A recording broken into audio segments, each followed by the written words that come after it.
ధన్యవాదాలు అధ్యక్ష.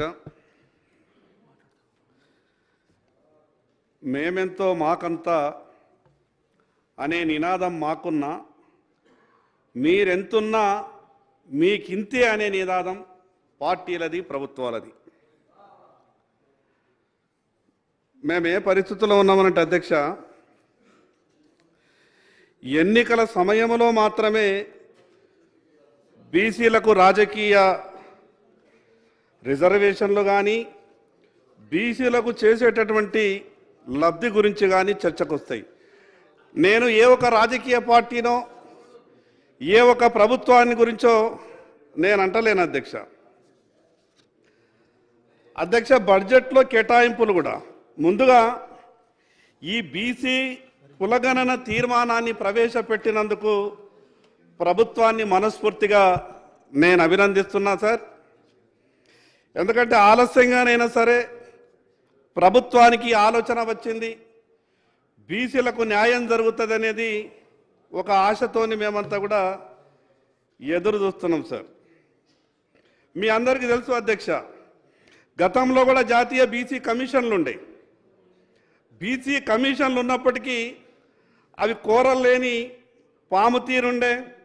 ఆ కమిషన్లతోని ఎక్కడ కూడా బీసీలకు న్యాయం జరగలేదు.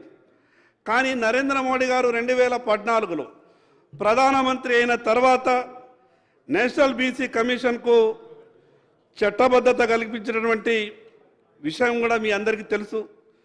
అదేవిధంగా గతంలో కూడా కేంద్రంలో అనేక ప్రభుత్వాలు ఉన్నాయి. ఏ కేంద్ర క్యాబినెట్లో కూడా 7 నుంచి 8 మంది కన్నా మించిన బీసీ సభ్యులు ఎప్పుడు కూడా మంత్రివర్గంలో లేకుండే. కానీ నరేంద్ర మోడీ గారి నాయకత్వంలో 27 మంది బీసీ మంత్రులకు క్యాబినెట్లో అవకాశం వచ్చింది. అదేవిధంగా ఈ దేశంలో 8 రాష్ట్రాలలో బీసీ ముఖ్యమంత్రులు ఉన్నటువంటి విషయాన్ని కూడా ఈ సందర్భంగా మీకు గుర్తు చేస్తున్న అధ్యక్ష. చాలా బాధ అనిపిస్తుంది కొన్ని విషయాలు మాట్లాడాలంటే కూడా. ఈ సభ కొద్దిగా ఆలోచించాలి, రాజకీయ పార్టీలు కూడా ఆలోచించాలి. 60% ఉన్నటువంటి బీసీలు ఈ సభలో ఎందరున్నారో ఒకసారి లెక్క పెడితే బీసీల పరిస్థితి ఏ రకంగా ఉన్నదో ఒకసారి అర్థమవుతుంది అధ్యక్ష. మేము ఒత్తిడి చేసే శక్తి మాకు లేదు. రాజకీయ పార్టీలు తీసుకున్నటువంటి నిర్ణయాల్ని అమలు చేయడమే బీసీల దగ్గర ఉన్నటువంటి పరిస్థితి. మీరు ఒక్కసారి సమాజంలో చూడండి, బీసీ సమాజం ఎప్పుడు కూడా తిరగబడ్డటువంటి సందర్భం లేదు. ఏ నిర్ణయం ప్రభుత్వాలు తీసుకున్నా, పార్టీలు తీసుకున్నా మేము గమ్మునవ్వుకునేటటువంటి పరిస్థితిలో ఉన్నాం.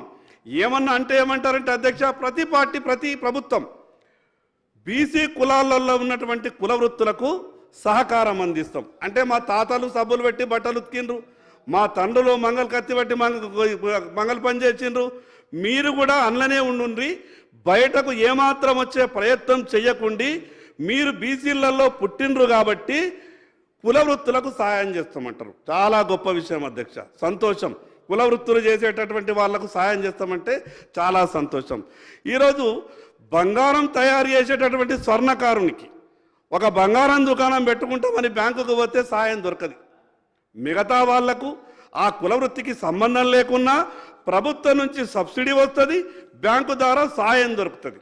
అంటే బీసీ చేతి కుల వృత్తుల వాళ్ళు ఎవరైతే ఉన్నారో ఎంత పెద్ద అన్యాయం జరుగుతుందంటే అధ్యక్ష, నేను 1994 నుంచి 2023 వరకు చూస్తున్నా. బడ్జెట్లో కేవలం కేటాయింపులు మాత్రమే ఉంటాయి. చివరికి ఖర్చులకు వచ్చే వరకంటే 10% కూడా కేటాయింపులు జరగదు. గత ప్రభుత్వం ఎంబీసీలకు 1000 కోట్ల రూపాయలు కేటాయిస్తే నిజంగా సంతోషపడ్డాం.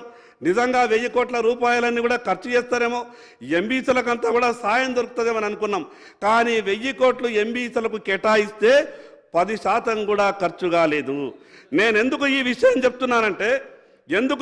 చెప్తున్నానంటే అధ్యయనం కొరకు ఆ రోజు బీసీ శాఖ మంత్రిత్వం నుండి అధికారులు అందరూ కూడా గుజరాత్కి వెళ్ళిండ్రు.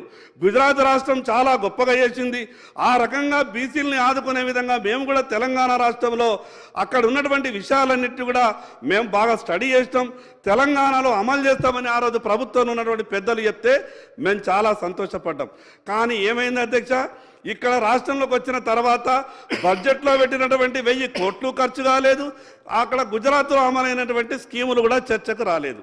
అధ్యక్ష, ఆంధ్రప్రదేశ్ రాష్ట్రం ఉన్నప్పుడు బీసీ కార్పొరేషన్లలో తెలంగాణలో ఉన్నటువంటి అన్ని బీసీ కార్పొరేషన్లలో సంవత్సరానికి వేల మందికి ఉపాధి అవకాశాలు దొరికే విధంగా కొంత చర్యలు జరిగినాయి. మరి తెలంగాణ రాష్ట్రం వచ్చిన తర్వాత పెరగాల కదా సార్. తెలంగాణ రాష్ట్రం వచ్చిన తర్వాత కావాలంటే ఈ రోజు కూడా మీరు ప్రత్యక్షంగా చూడండి, బీసీ కార్పొరేషన్లు మూతబడ్డాయి. బీసీ కార్పొరేషన్లలో సిబ్బంది లేదు, బీసీ కార్పొరేషన్లకు నిధుల కేటాయింపు లేదు. ఎన్నికల సమయంలో మాత్రమే బీసీ కార్పొరేషన్లని అలర్ట్ చేస్తారు. ప్రతి నియోజకవర్గానికి 2000 మందిని లబ్ధిదారులను తయారు చేయండి, ₹1,00,000 చెక్కులు ఇచ్చేద్దాం, 50,000 చెక్కులు ఇచ్చేద్దామని ఎన్నికల షెడ్యూల్ కన్నా ముందే ఒక నెల 2 నెలలు 3 నెలల ముందే అలర్ట్ చేస్తారు. ఎన్నికలు అయిపోయిన తర్వాత బీసీ కార్పొరేషన్ల గురించి పట్టించుకోరు. నేను ఈరోజు తీర్మానాన్ని ప్రవేశపెడుతున్నటువంటి ప్రభుత్వానికి విజ్ఞప్తి చేయదలుచుకున్నా, మీరు కూడా గత ప్రభుత్వం తీరే వ్యవహారం చేస్తారా, లేదా మీరు ఈ కులగణన అయిపోయిన తర్వాత మీరు తీసుకునేటటువంటి చర్యలు ఏమిటో స్పష్టంగా సభకు చెప్పాల్సినటువంటి అవసరం ఉంది. అధ్యక్ష, బీసీల ఆర్థిక పరిస్థితి మీరు ఒక్కసారి అర్థం చేసుకోవాలా. ఈరోజు బీసీల పరిస్థితి ఏ రకంగా అయిందంటే, ఏదైనా ఉపాధి కొరకు లోన్ తీసుకుందామని బ్యాంకుకి వెళ్తే బ్యాంకు వాళ్ళు అంటారు, నీ దగ్గర ఏమేమి ఆస్తులు ఉన్నాయి, నువ్వు ఆస్తులన్నీ కూడా మాకు తనాఖా పెడితే, నువ్వు ఆస్తులన్నీ కూడా మాకు గ్యారంటీ ఇస్తే నీకు లోన్ ఇస్తాం, తర్వాత ప్రభుత్వం నుంచి ఏమన్నా సబ్సిడీ వస్తే అది ఆలోచిస్తామని చెప్తారు. అధ్యక్ష, ప్రభుత్వం నుంచేటటువంటి సబ్సిడీలు అయితే 9.5 సంవత్సరాలుగా తెలంగాణ ఏర్పడ్డ తర్వాత కేవలం 1 సంవత్సరం మాత్రమే బీసీ కార్పొరేషన్ నడిచింది. దాని తర్వాత 8 సంవత్సరాల నుండి బీసీ కార్పొరేషన్ నుంచి ఎటువంటి సాయం రాలేదు. ఎందుకు అధ్యక్ష బీసీ కార్పొరేషన్ మరి సాయం రానటువంటి కార్పొరేషన్ జిల్లాలో పెట్టడం దేనికి? ఆ రకంగా కొత్తగా వచ్చినటువంటి ప్రభుత్వం సరి అయినటువంటి రీతిలో నడవాలని నేను విజ్ఞప్తి చేస్తున్నా అధ్యక్ష. ఇంకో విషయం, మీరు కేవలం బీసీ గణన జరిపి బీసీల పర్సంటేజ్ ఇంత అని మీకు తేలిన తర్వాత మీరు బీసీలకు ఏదైనా సాయం చేయాలనంటే మిగతా వాళ్ళ పర్సంటేజ్ తేలకుండా మీరు ఏ ఒక్క రూపాయి నయా పైసా కూడా సాయం చేయలేరు. ఎందుకంటే మిగతా వర్గాలు కూడా మా పర్సంటేజ్ ఇంత అని వాళ్ళు కోర్టులకు వెళ్ళేటటువంటి అవకాశం ఉన్నది. దాని మీద గౌరవ మంత్రి గారు స్పష్టంగా ఒక ఆలోచన చేయాలా. న్యాయకోవిధులు కూడా ఒక మాట ఏం చెప్తున్నారంటే, ప్రభుత్వం నుండి కాకుండా ఒక కమిషన్ ఏర్పాటు చేసి సర్వే చేస్తే కోర్టులు కూడా అడ్డంకి చెప్పవు అని కొందరు న్యాయ నిపుణులు కూడా ఈ విషయాన్ని చెప్తా ఉన్నారు. కాబట్టి ప్రభుత్వం ఆ రకంగా ఆలోచించాలని మీకు విజ్ఞప్తి చేస్తున్నా అధ్యక్ష.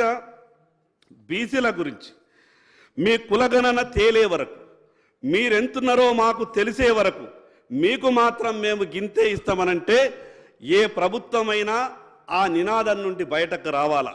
మీకు తెలుసు కదా, లెక్క రాకన్నా ముందు కనీసం 50-52% బీసీలు ఉన్నారని తెలుసు కదా.